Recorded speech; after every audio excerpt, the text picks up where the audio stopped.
Você por acaso sabe qual a visão do Espiritismo sobre o casamento e também sobre o divórcio?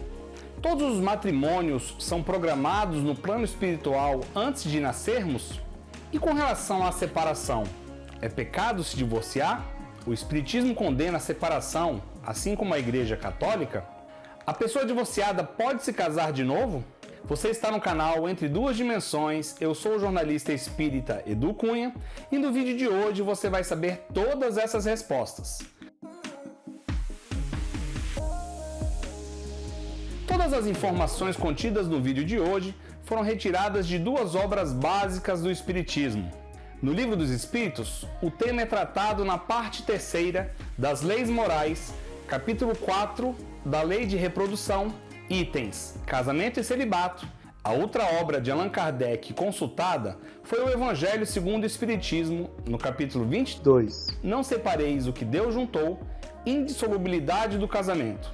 Eu sugiro a leitura e estudo das duas obras. No Livro dos Espíritos, aprendemos que o casamento é considerado um progresso na marcha evolutiva das sociedades humanas, porque estabelece a solidariedade fraterna e se observa entre todos os povos.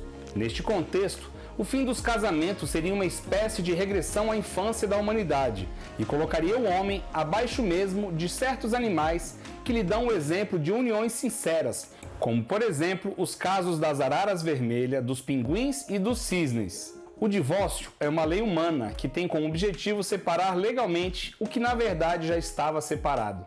Portanto, ele não é contrário à lei de Deus, uma vez que apenas reforma o que os homens fizeram, e é apenas aplicável aos casos em que não foi levada em conta a lei divina do amor. É preciso destacar que apenas as uniões sinceras, baseadas no amor verdadeiro, no compromisso e objetivando a evolução do casal, foram programadas no planejamento reencarnatório dos dois espíritos ainda no plano espiritual. E esse tipo de casamento verdadeiro não foi planejado para ter divórcio. Já os casamentos por interesse, os casamentos de fachada, os casamentos arranjados pelas famílias, esses não são considerados casamentos verdadeiros.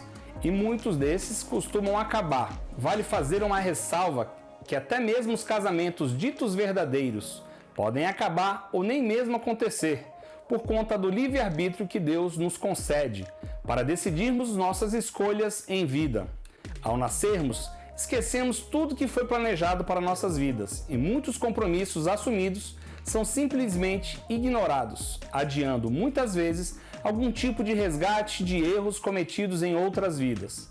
Portanto, o Espiritismo não condena as separações, principalmente dos casamentos onde não há um amor recíproco entre o casal.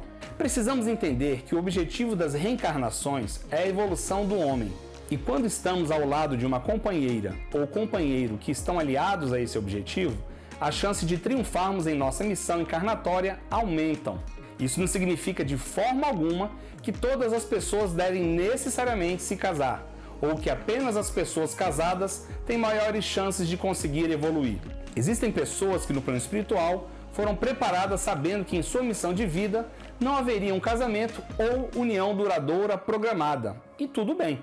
Há também muitos casos de casais que um dos dois, ou mesmo os dois, precisam evoluir em aspectos diversos como egoísmo, intolerância, intransigência, impaciência, orgulho, vaidade, etc. E para isso, se casam com pessoas que de uma forma ou de outra vão acabar provocando situações para que a pessoa aprenda a ser mais humilde, tolerante, tenha mais paciência, seja menos egoísta, etc. No livro Evangelho segundo o Espiritismo, aprendemos que só é imutável aquilo que vem de Deus. Tudo que é obra dos homens está sujeito à mudança. As leis da natureza são as mesmas em todos os tempos e em todos os países. As leis humanas mudam conforme os tempos, os lugares e o progresso da inteligência. No casamento, o que é de ordem divina é a união dos sexos para operar a renovação dos seres que morrem. Por outro lado, as condições que regulam essa união são de tal forma humanas que não há no mundo inteiro dois países onde elas sejam absolutamente iguais, e não há um só onde elas não tenham sofrido mudanças com o tempo.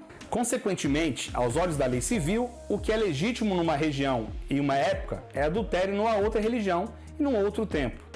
É por isso que a lei civil tem como objetivo regular os interesses das famílias, e esses interesses variam conforme os costumes e as necessidades locais.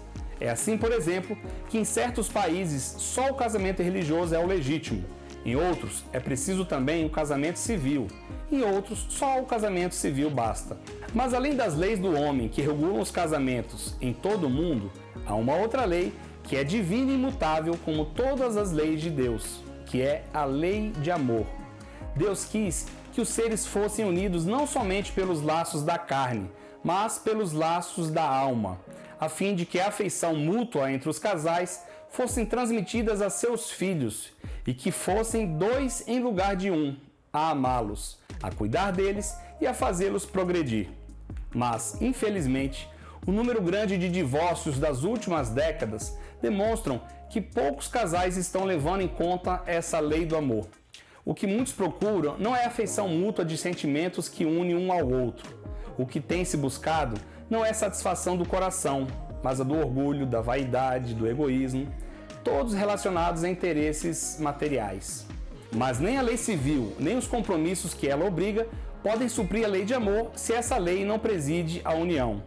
Disso resulta que muitas vezes o que se uniu à força separa-se por si mesmo. Daí as uniões infelizes que seriam evitadas se nas condições do casamento não se fizesse abstração da única condição que o sanciona aos olhos de Deus, a lei do amor. Quando Deus disse, sereis uma mesma carne, e quando Jesus disse, não separareis o que Deus juntou, isso deve ser entendido com relação à união pela lei imutável de Deus, e não pela lei dos homens que muda de tempos em tempos. A lei civil tem como objetivo regular as relações sociais e os interesses da família conforme as exigências da civilização.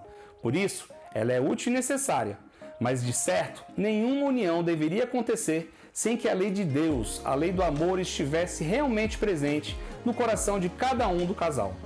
Por fim, vamos falar sobre o casamento de divorciados. O Espiritismo não condena de forma alguma que a pessoa tenha o direito de se casar novamente. O importante é que haja amor entre o casal, que a união seja verdadeira e sem interesses. Todos temos o direito de buscarmos nossa felicidade e devemos estar ao lado de pessoas que nos ajudem na nossa caminhada evolutiva com amor, companheirismo e união. Agora me conta aí, ficou alguma dúvida?